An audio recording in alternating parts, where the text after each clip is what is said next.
आप सबकी सलामती हो।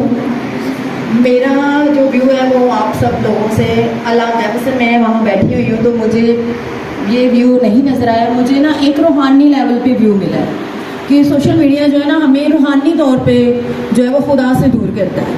क्योंकि आप जब दुआ कर, इसमें मुझे अट्रैक्शन है कि मोबाइल में एक अट्रैक्शन होती है कि बंदा उसकी तरफ ऑटोमेटिकली अट्रैक्ट हो जाता है। आप दुआ में हो तो मोबाइल की या मैसेज की बेल हुई है, आपकी अटेंशन डाइवर्ट हो जाती है।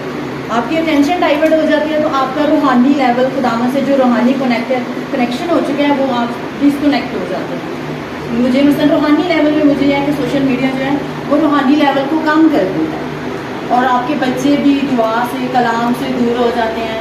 वीडियोस, क्लिप्स, शॉर्ट्स उसमें इन्वॉल्व हो जाते हैं। वो कलाम और दुआ की तरफ उनकी अटेंशन नहीं रहती। मेरा जो मसलन घर का माहौल है मैं वो आप लोगों से शेयर कर रही हूँ कि इंटरनेट का जो हमारे घर में मैं कहती हूँ एक इब्लीस का बिछाया हुआ जाल है जो लोगों को अपनी तरफ लेकर आ रहा है, जो लोगों को अपनी तरफ लेकर आ रहा है ताकि लोग जो हैं वो इब्लीस का जो प्लान है ना उसके अकॉर्डिंगली जो लोग हैं वो सारे इब्लीस के प्लान में हो जाएं और वो खुदावंद से दूर हो जाए। मेरा जो मसलन व्यू है ना वो यही है। Thank you. तक हमारा चैनल सब्सक्राइब नहीं किया तो अभी सब्सक्राइब करें और बेल आइकॉन को क्लिक करके हमारी लेटेस्ट वीडियोस के बारे में अपडेट जानें।